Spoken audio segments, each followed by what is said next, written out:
Comunistas e socialistas estavam criando caos nas ruas italianas, clamando por uma revolução como a da Rússia. Naquele momento, Mussolini tinha se virado totalmente contra a esquerda. Ele queria forjar seu próprio caminho, um que fosse baseado na glória da Itália e da Roma do passado. Mussolini havia se tornado mais e mais apaixonado por seu próprio país e sonhava em comandá-lo e pensava em como transformá-lo numa grande potência. Ele decide pôr suas ideias em ação. Apela para a formação de um novo movimento radical, um que ele lideraria com a força de sua personalidade. Apesar de ele parecer ser um cara afetuoso e as pessoas o viam às vezes como empático, era só fachada, aparência.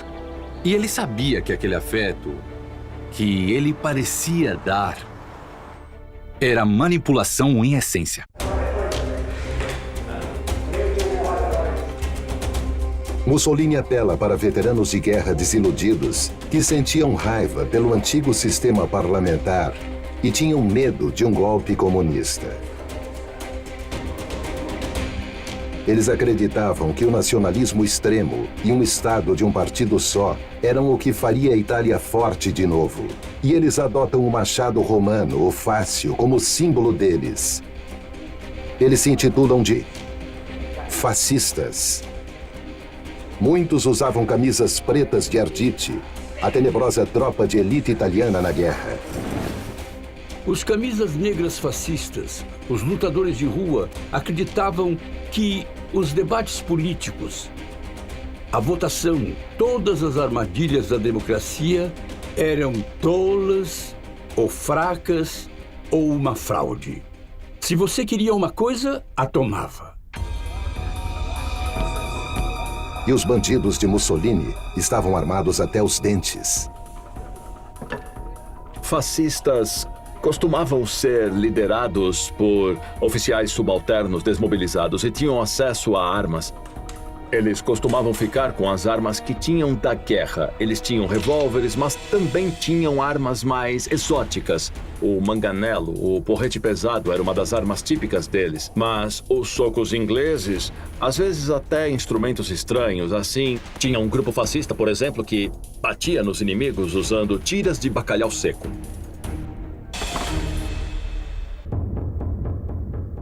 Mussolini se torna o líder deles, e eles o chamam de Il Duce, o líder. Ele organiza seus fascistas em unidades de combate, instruindo-os a bater e humilhar seus oponentes.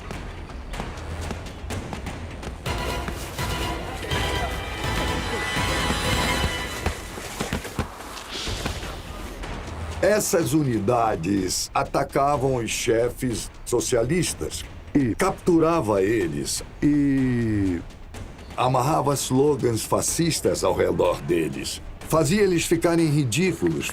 Forçavam a beber laxantes poderosos para que eles acabassem se sujando e destruíssem a imagem pública que eles tinham. E os fascistas zombavam deles e tiravam fotos que iam parar nos jornais.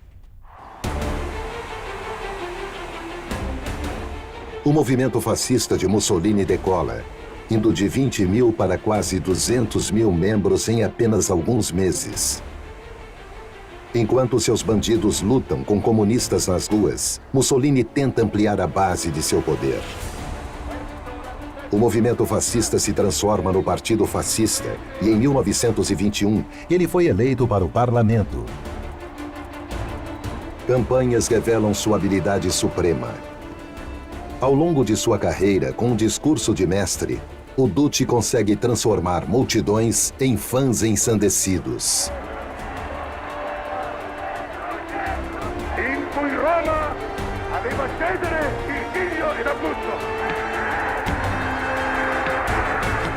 Ele tinha a habilidade de emocionar as pessoas, controlar suas emoções, fazer com que o ouvissem. Porque ele era eloquente, ele era persuasivo.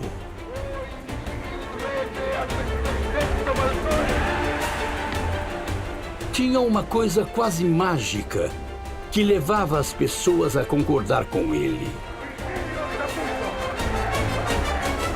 Você via essas multidões enormes gritando Dulce, Dulce, Dulce, porque ele, de certa forma, meio que as hipnotizava. Em 1922, conforme a Itália se torna cada vez mais caótica, Mussolini aproveita a ocasião.